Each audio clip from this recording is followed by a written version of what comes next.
que ustedes, hermanos, y todos también quienes nos visitan, nos puedan entender qué es lo que está sucediendo en el mundo hoy. Además del temblor, además del clima, además de lo que dicen las noticias, hay algo que debe de ser comprendido y debe de ser entendido de parte de Dios. Es importante y sencillito decirlo, hermanos. Dios está presente todo el tiempo, a lo largo de toda la historia de toda la humanidad. ¿De acuerdo? Dios no está lejos, Él está presente. Él está aquí con nosotros. ¿Sí, verdad? Amén. Entonces, como Él está presente, hermanos, Él interviene en la historia. Él se hace notar y muestra sus propósitos. Los propósitos tanto individuales, los planes de Dios para tu vida, como los planes de Dios para esta iglesia y para el mundo entero. A Dios nada se le olvida, ¿ok?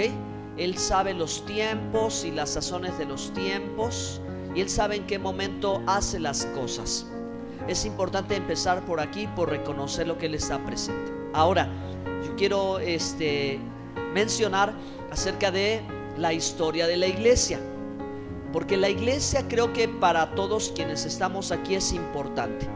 Cuando escuchamos la palabra iglesia, algo viene a nuestra mente, algún recuerdo, algún lugar o a un edificio, no sé, en la manera en que aprendimos a interpretar o a pensar en esa palabra iglesia. Y esa palabra, ¿verdad?, tiene mucha historia, tiene 2000 años de historia. Imagínense, con tanta historia, ¿qué puede o qué pudo haber sucedido a lo largo de tanto tiempo? Bueno, pues la noticia es que a lo largo de esa historia sucedieron muchas cosas que de pronto nosotros no llegamos a veces a imaginar, y que como cristianos deberíamos de saberlas. ¿No cree? Creo que sí, porque nos debería de causar un interés para saber en dónde estamos parados. Y como les hacía al inicio la pregunta, ¿qué es lo que está pasando con el mundo y qué es lo que está pasando con la iglesia? Y Dios, ¿qué está haciendo? ¿Ok? Algo tan importante, algo tan trascendental, algo tan profético, que es necesario por eso mirar atrás, voltear un poquito hacia allá y decir, ¿qué sucedió hace 500 años con la historia de la iglesia? Cuando la iglesia, ¿verdad?, ya llevaba mucho tiempo desde que pensar, ¿verdad?, los primeros seguidores de Jesús en el primer siglo comenzaron a predicar las buenas nuevas. Pero, ¿verdad?, parte de esa historia tuvo desafortunadamente personas que no fueron legítimas en su actuar, en su fidelidad a Dios. Y entonces ahí es, hermanos, donde la parte se pone interesante, la parte de la historia del cristianismo, cuando hay una intervención y un cambio, y todo lo que cuidaron los apóstoles y cuidó Jesús, de que tenían que saberlo y tenían que entenderlo, poco a poco se fue empolvando, se fue mezclando, y entonces entraron cuestiones que jamás en el primer siglo en el cristianismo había sucedido. ¿Ok? Tengo que hacer la historia porque tenemos que llegar a donde tenemos que llegar, y tenemos que llegar bien. Y voy a ser breve, voy a tratar de que usted vaya hilando las ideas una vez más, y entonces digamos de verdad que Dios está cambiando todas las cosas. Es el Señor, hermanos, es Dios, porque los tiempos así son apremiantes. Entonces, hermanos, cuando hay personas ilegítimas que incursionan y mezclan costumbres paganas y tradiciones e ideas de hombres y dogmas, entonces el rumbo de la iglesia cambia. Y quiero decir, hermanos, que a partir desde que el rey de Constantinopla, el emperador, ya se me olvidó el nombre del emperador, no es el de las galletas, Alejandro Magno, no, creo que iba yo bien, ¿verdad? Constantino, sí estaba yo bien con Constantino. Ok, cuando nos ubicamos, hermanos, en el tercer siglo, cuando el pueblo de Israel ya quedó diseminado y ya no está presente en la congregación del Mesías, ahora son los no judíos los que llevan liderazgo, pero que han cedido al imperio romano y han incursionado con la idolatría, lo cual nunca estuvo presente en las comunidades del Mesías. Y por darles un sencillo ejemplo, surgió una élite llamado el clero, que tenía privilegios especiales. Y conforme pasaban los siglos en la historia, ellos se enriquecían más y más y más y más. Entonces este clero estaba en la opulencia en plena época medieval. Recorre el tiempo y vamos a llegar un poquito más adelante al siglo XV, al siglo XIII, al siglo XIV, al siglo XV, cuando el pueblo es cristiano pero pobre. Pero cuando el clero es rico, tanto que beben en copas de oro y comen con cubiertos de plata, lo mejor de lo mejor, y tienen en el corazón, en el Vaticano, levantar la catedral de San Pedro. ¿Cómo lo van a hacer si ellos no trabajan con sus manos? ¿Cómo lo van a hacer si ellos no mueven ni un dedo, ni una carga llevan? Pues entonces, hermanos, la historia en Europa dice, ¿verdad?, que el papado exige a los reyes y al pueblo todos los tributos, las indulgencias, la compra con dinero de la salvación.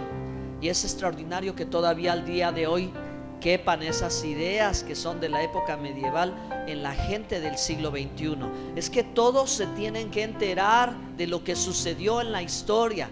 Todos lo deben de saber. No puede permanecer más oculto, porque la época del oscurantismo de la iglesia se acabó hace 500 años, cuando hubo alguien que empezó a abrir las escrituras y empezó a entender que esto realmente no era así, que existía la corrupción en el ámbito, ¿verdad?, de clerical. En ese grupo había demasiada corrupción.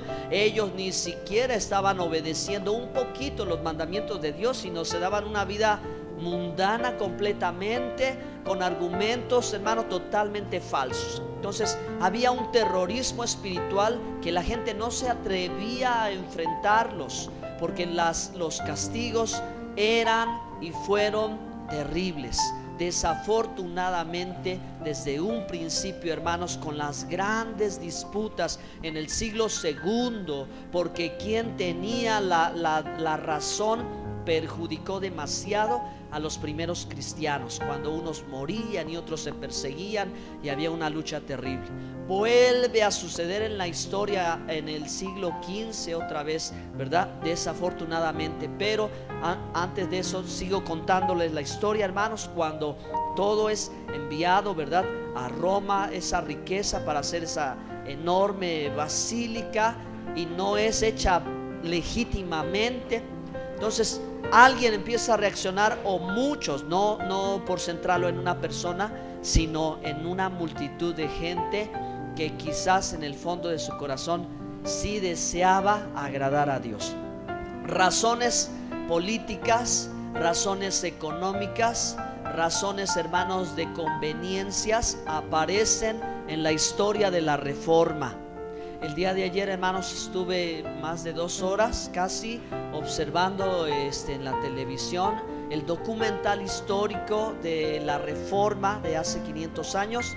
Estamos a 2 días, ¿verdad? El 31 de octubre del 2017. Son 5 siglos de esta historia. Y por eso digo, debemos nosotros conocer esto, el antes de esta fecha, que ya estuvo precedido por 100 años o 150 años de hombres que igualmente, ¿verdad?, se opusieron en estas circunstancias, pero una parte también motivado por los reyes europeos a su conveniencia, para mantener su liderazgo, mantener su nación unida, para desprenderse del papado y para ellos asumir autoridad. Así surgen, hermanos, muchos movimientos, como en Inglaterra, la iglesia anglicana, que se hizo muy particular de los ingleses. Y esto es importante saber así en varios países, porque estas características de la forma de pensar y de ser iglesia se trasladan después a América, ¿ok? Y después, con el trabajo de Estados Unidos y los misioneros americanos, ahora, ¿verdad?, muchas cosas bendecidas y buenas, porque llega el evangelio, sí, recibimos los latinos. Pero junto con ellos también algunas cosas que quedan allí, que no se mueven, y que ese es el asunto de mi predicación para este mediodía, lo cual, hermano, lo tiene a usted que despertar y lo tiene que a usted llevar a cuál es la identidad original de la iglesia, que está desconectada desde hace 5 siglos del Vaticano, está desconectada de Roma, porque ya era una situación, hermanos, en la que ciegos guías de ciegos, no podías continuar adelante. Necesitaba que algo sucediera, y afortunadamente sucedió, y es necesario, ¿verdad?, que siga sucediendo. Así que entonces, hermanos, conforme pasa esta historia, llega la época en Alemania de Martín Lutero, cuando él, ¿verdad?, empieza a pedir, a exigir un cambio, y que esto no siga en la misma condición en que está. Así que pues es declarado hereje, es desechado, y con él, ¿verdad?, un grupo también de gente, teólogos, pensadores, ¿verdad?, que determinan volver a la palabra, volver a la escritura y dejar de lado el dogma. Hay radicales, ¿verdad?, y hay diferentes grupos o formas que se dan, que, como decía hace un momento, entre paréntesis, no se entienden, y desafortunadamente en el siglo XV esos grandes reformadores ni ellos también logran hacer un convenio, un acuerdo. Si lo hubieran hecho, hermanos, hubieran arrasado con toda Europa, hermanos, si hubiera habido un progreso más grande que el que vino después de la Reforma. Revolución ideológica, revolución industrial, la gente empezó, hermanos, a ganar garantías y derechos individuales para poder decir: yo creo en esto. Cuando vienen, hermanos, los ingleses a Estados Unidos, vienen con el deseo de establecer iglesias, hermanos, los primeros colonizadores, y establecen la primera enmienda en Estados Unidos, que es libertad religiosa. Al fin, hermanos, después de tanta historia y tanta opresión y tanto miedo con el terrorismo espiritual de declarar hereje y de quemarlo en el fuego y morir, ahora hay libertad, y es una garantía que tu país te puede dar. Por favor, hermanos, denle un aplauso al Señor, porque en México hay libertad religiosa.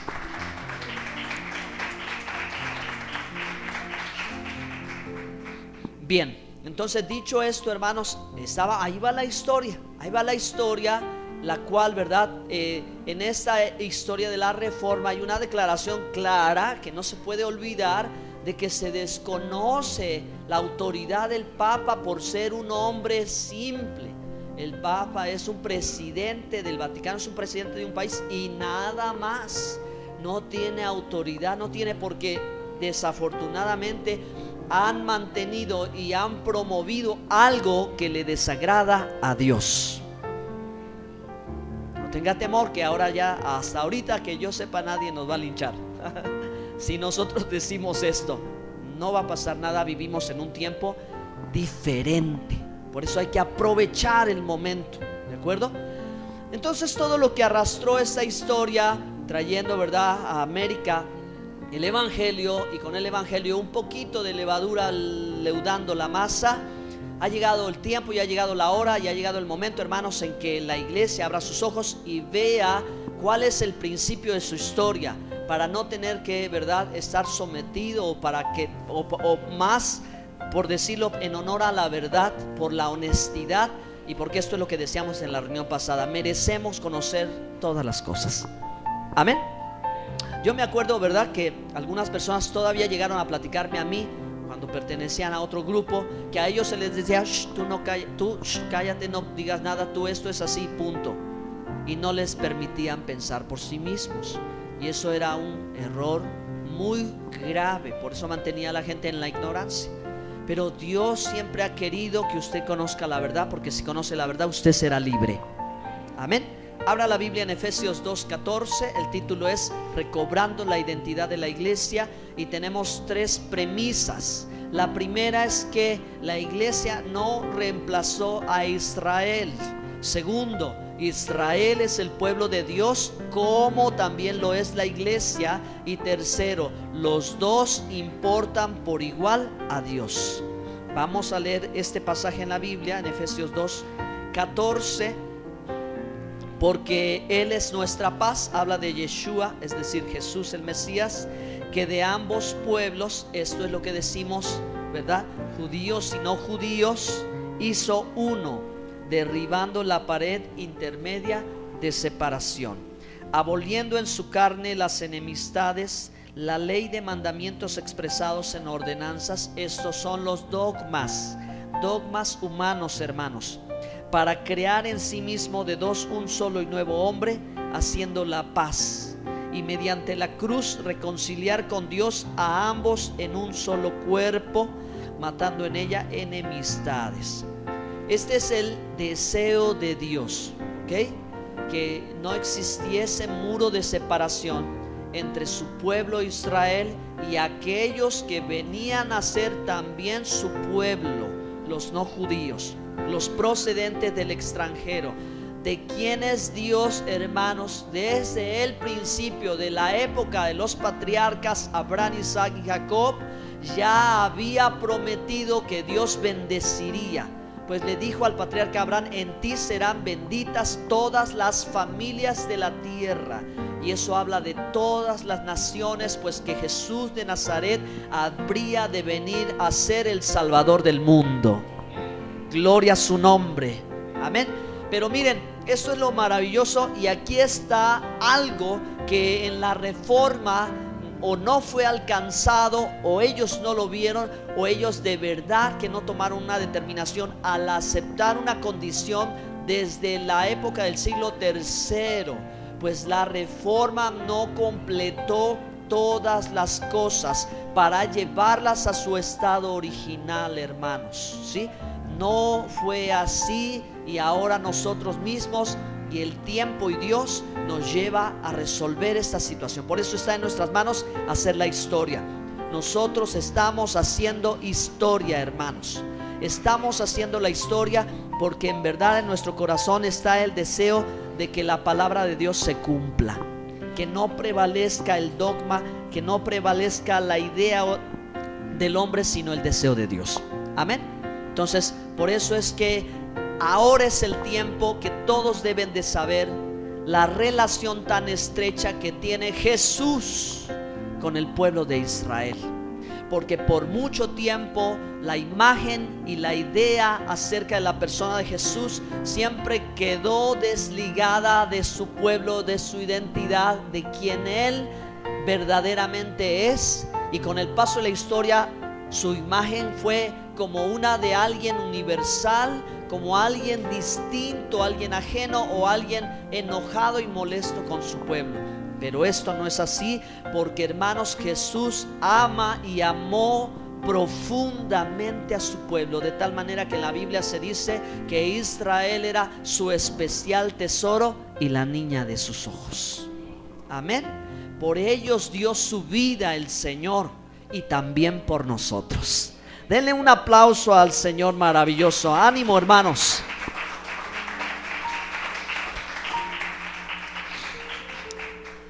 Las páginas de la Biblia nos mencionan, hermanos, a el pueblo de Israel desde el pasado, en el presente y también en el futuro.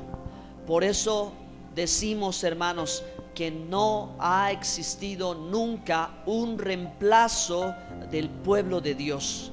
Dios siempre ha tenido promesa fiel, pues si Dios falla a una de sus promesas, entonces no es Dios. Pero Dios les prometió que estaría con ellos y que los salvaría y que los restauraría, y eso está pasando en este tiempo. Amén. Porque el valle de los huesos secos, de los cuales después de 2000 años ya no había historia de Israel y no había pueblo de Israel, solamente había comunidades dispersas en todo el mundo, como ajenas al mundo de pueblo judío. Pero de pronto, hermanos, casi hace 70 años, el valle de los huesos secos se volvió, hermanos, en un valle de vida. Y ahora, hermanos, donde no había pueblo, ahora hay pueblo.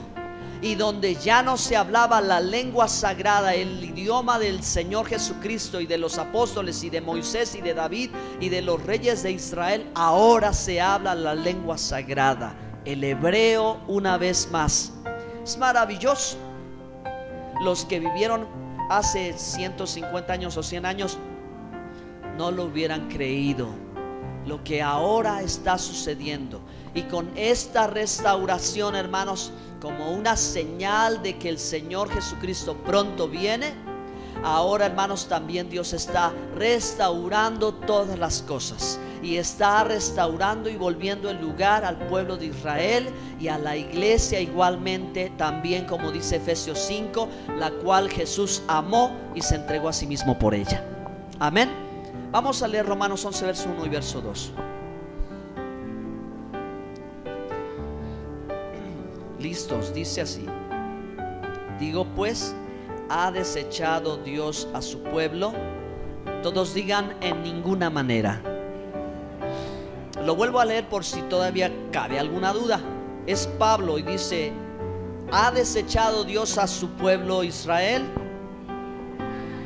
En ninguna manera. Eso quiere decir no hay reemplazo, no hay sustitución. Y esa es, hermanos, una de las cosas que más a mí me ha sorprendido y me ha maravillado, porque en algún tiempo, aún conociendo al Señor de una forma personal como mi Señor y mi Salvador, había todavía una parte de Él que solamente con la relación íntima y la comunión y el deseo de amarlo más y acercarte más a Él, Él empieza a descubrir su rostro, Él empieza a descubrir su identidad, y nosotros somos como Él. ¿Sí o no? Como Él es, así nosotros queremos ser. Entonces, amados, Jesús pertenece al pueblo de Israel y nunca ha renegado o rechazó ser quien es Él. Al contrario, Él le dijo a una mujer extranjera: de los judíos viene la salvación. Amén. Estaba orgulloso de quien Él verdaderamente era. Tenía que cumplir una misión, y la palabra de Dios dice que no hay reemplazo, ¿verdad? Y Pablo tampoco niega quién es Él, hermanos. Para muchos el apóstol Pablo sigue o se imaginan que él, después de haber conocido al Señor, se apartó de su nacionalidad, de su identidad, de sus padres. No, pero dice Pablo en el verso 1: porque también yo soy israelita, de la descendencia de Abraham, de la tribu de Benjamín. No ha desechado Dios a su pueblo, al cual antes escogió. Por eso digo, Dios es fiel a su promesa y Él lo escogió, y los dones y el llamamiento irrevocables son. ¿O no sabéis qué dice de Elías la escritura cuando como invoca a Dios contra Israel, diciendo: Señor, tus profetas han dado muerte y tus altares han derribado, y solo yo he quedado, y procuran matarme? Pero ¿qué dice la respuesta divina?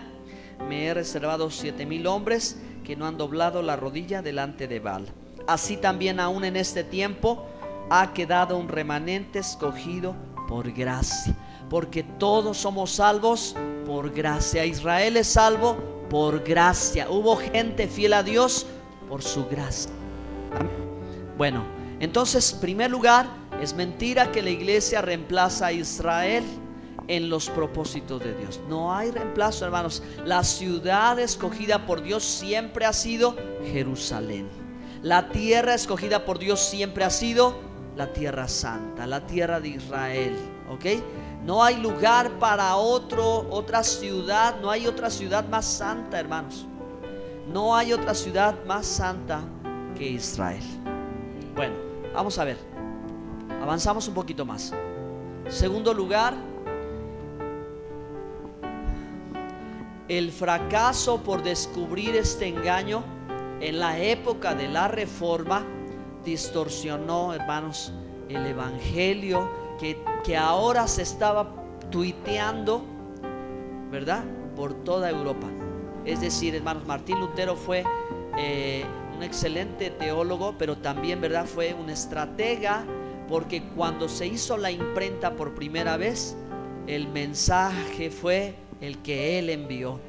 Él mandó, hermanos, a las ciudades, a comunidades el mensaje, y la gente, ¿verdad?, pudo comenzar a comprender. Y se hizo la edición de las primeras Biblias en su idioma nativo de las comunidades, y entonces la gente por primera vez empezó a entender por sí misma. Pero, ¿verdad?, pero el no hacer el énfasis adecuado en que el pueblo de Israel tenía una relación y un lugar importante, según Efesios 2:14 y el resto de la Biblia, eran parte de la iglesia de Cristo y había salvación para ellos.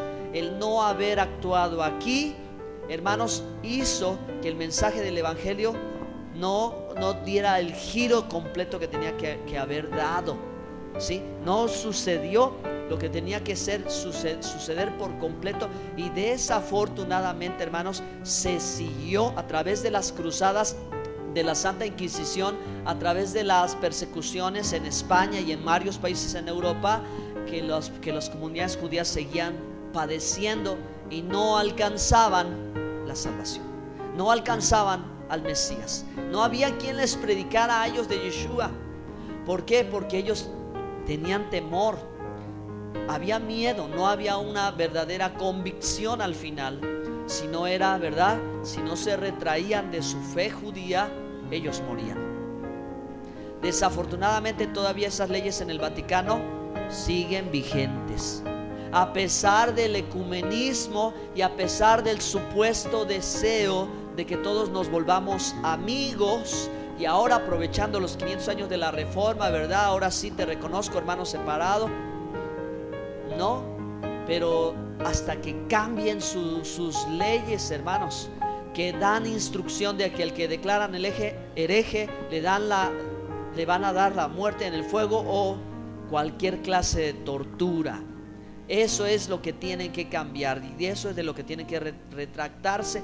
Pero no, allá todavía están los libros guardaditos, pero sigue la ley vigente.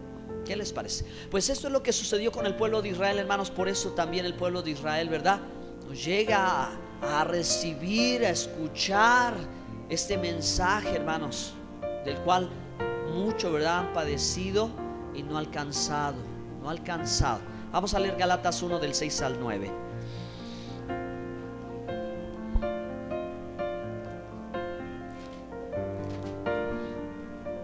Dice la Biblia: estoy maravillado de que tan pronto os hayáis alejado del que os llamó por la gracia de Cristo para seguir un evangelio diferente.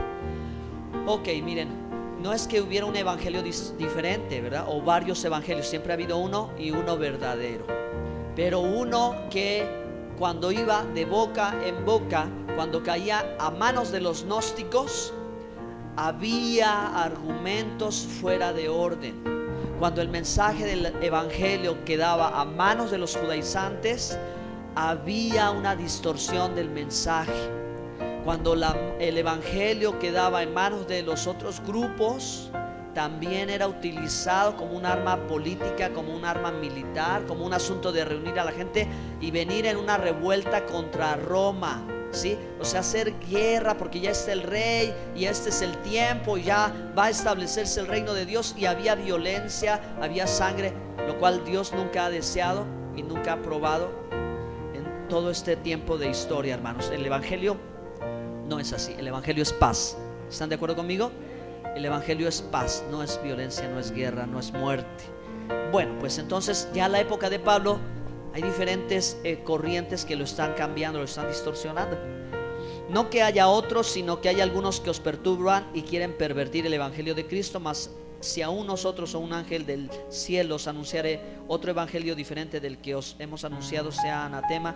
Como antes hemos dicho, también ahora lo repito: si alguno os predica diferente evangelio del que habéis recibido, sea anatema.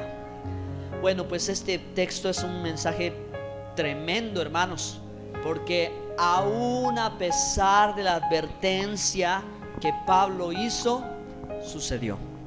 Ya se los he dicho y lo vuelvo a reiterar: cuando cae en manos de Roma, hermanos, la fe cristiana, Roma sin miramientos comienza a introducir la idolatría, el paganismo, empieza a establecer sus dogmas, empieza a formular sus credos distintos a la palabra de Dios.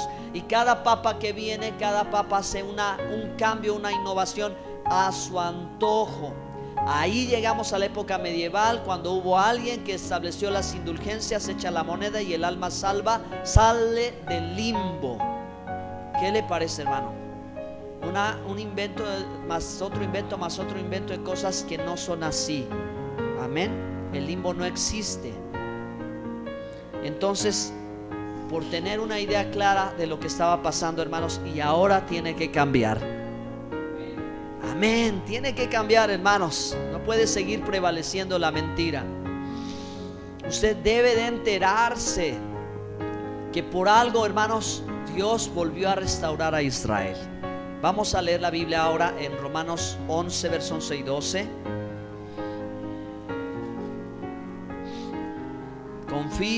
Confío que la palabra de Dios va a cambiar su mente. Usted jamás va a volver a mirar a la iglesia igual que antes. Usted, hermano, por la convicción del poder del Espíritu Santo, usted va a decir: ahora distingo cuál es el error, cuál ha sido el engaño, cuál ha sido el fracaso, por qué los movimientos, los avivamientos se han apagado, por qué no hemos seguido más allá. Bueno, pues entonces Romanos 11, 11 y 12. Digo pues, ¿ha tropezado los de Israel para que cayesen? Dicho en otras palabras, hermanos, ¿Dios quería deshacerse de su pueblo? En ninguna manera. Digan ustedes. No, Dios no quería deshacerse de su pueblo. Miren lo que Él quería: pero por su transgresión vino la salvación a los gentiles. Lo que Dios quería era salvarnos a nosotros, los que no éramos de su pueblo de Israel. Y dice todavía más, para provocarlos a celos. Y ese tiempo ya está. Ya está. Cada vez que usted aprende los mandamientos de Dios y en su corazón determina hacer su voluntad y obedecer al Señor y oír su palabra, eso va a provocar algo grande. Verso 12: si su transgresión es la riqueza del mundo, pues que, hermanos, el evangelio se predicó afuera y el mundo cambió, y su defección la riqueza de los gentiles, cuánto más será su plena de restauración. Fíjese lo que Dios va a hacer, hermanos, cuando este pueblo de Israel sea salvo. Va a ser, hermanos, una bendición maravillosa. Porque a vosotros hablo, gentiles, por cuanto yo soy apóstol a los gentiles, honro mi ministerio. Amén. Aquí nos detenemos. Entonces, el pensamiento es este engaño continúa hiriendo a la iglesia y al pueblo judío. ¿A la iglesia en qué sentido? Ya lo dije en una forma. Usted puede ver que han surgido en esta historia, después de la reforma, los movimientos diferentes entre cristianos, que desafortunadamente no llegaron a acuerdos, no accedieron en algunas cosas. Es como hoy todavía sigue prevaleciendo ese ánimo, desafortunadamente, que nos divide un poco o mucho, ¿verdad? Es que ustedes cantan así, es que yo en esa iglesia no aplaudo, y es que no puedo hacer esto, y es que no puedes entrar si vienes así, y cosas como estas que van cercenando, que van separando, ¿de acuerdo? Y no llegamos a eso. ¿Me explico, no? Ustedes lo han vivido, saben de lo que estoy diciendo. Nos lastima a todos. Lastima a la iglesia porque viene Dios haciendo un avivamiento y por no querer ya salir y sacudirse el polvo y dar el paso, se apaga. Y así le pasó a los presbiterianos, y así le pasó a los bautistas, y así le está pasando a los pentecostales. Desafortunadamente el avivamiento no tenía que acabar. El gozo del Señor, el fuego, usted lo que usted pueda entender de que algo le pasó a aquella gente de parte, sí fue de Dios, sí. Ahí se quedó, porque una vez más volvieron a la tradición y volvieron a fijar las cosas de hombres, cuando era Dios el que quería hacer todo. Diga aleluya. Muy bien, otro texto más. Un texto más, hermanos. Vamos a leer la escritura una vez más. ¿Qué dice la Biblia? Romanos 11:25. La verdad sobre los propósitos de Dios para Israel está de la mano con los propósitos de su iglesia. Romanos 9, 10 y 11 son capítulos, hermanos, que hay que abrirlo. Todo cristiano lo tiene que leer porque es muy claro. Aquí está clarísimo. Pablo ama al pueblo de Israel y él preferiría haber quedado perdido por ver a su pueblo salvo, así como Moisés, ¿verdad? Señor, quítame a mí, pero perdónalos a ellos. Pablo sabe que Dios ha prometido restaurar a Israel. Romanos 11:25 dice: porque no quiero, hermanos, que ignoréis este misterio, para que no seáis arrogantes en cuanto a vosotros mismos, que ha acontecido a Israel endurecimiento. Eso es diferente de reemplazo. Endurecimiento en parte hasta que haya entrado la plenitud de los gentiles. Dios le mostró, hermanos, a Abraham y a Jacob que habría un tiempo que de entre las naciones Dios tomaría hijos de Abraham. ¿Sí? Hijos de Abraham. Dios se lo dijo a Abraham: de las naciones, ahí hay hijos tuyos. Naciones de Abraham, del patriarca Abraham. Eso es la plenitud de los gentiles, la totalidad de todos aquellos que no son de Israel, que han entrado. Ahora pregúntele a su hermano que está junto a usted: ¿has entrado? Porque aquí dice, ¿verdad? Hasta que haya entrado la plenitud de los gentiles. ¿A dónde entramos? ¿A dónde entramos? ¿A un edificio? ¿A una membresía? ¿A un cargo? ¿A una religión? No, hermano, la Biblia dice: mas vosotros sois nación santa, real sacerdocio, pueblo escogido por Dios. Eso es lo que somos, a eso entramos. Somos pueblo de Dios, somos pueblo de Israel. Amén. ¿Le da mucho gusto? ¿Quiere aplaudir? Junte sus palmas, dele gracias al Señor. Pueblo escogido por Dios. Amén. Y mientras más camine, va a ver el poder de Dios, va a ver la gloria de Dios, va a ver las manos de Dios. Pero para Israel es el mismo propósito, es el mismo plan. Ahora Dios está haciendo todo, hermanos. Está trabajando, está preparando el terreno, porque esto es lo que va a pasar al final de los tiempos. Y esta es la conclusión de este mensaje, hermanos. Romanos 11:26 y 27. Dice la palabra: cuando hayan entrado todos los gentiles, dice, y luego todo Israel será salvo, como está escrito: vendrá de Sión el libertador, que apartará de Jacob la impiedad, y este es mi pacto con ellos cuando yo quite sus pecados. Amén. ¿Quién es el que viene?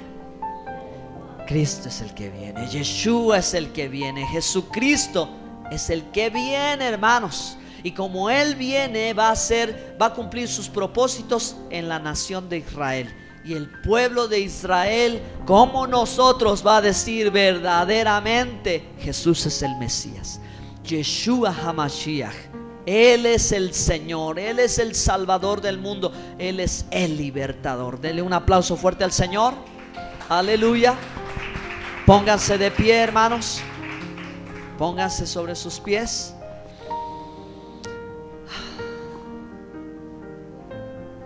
El mundo va a cambiar en la medida que también la iglesia siga, hermanos, reformándose y completando esa reforma. Las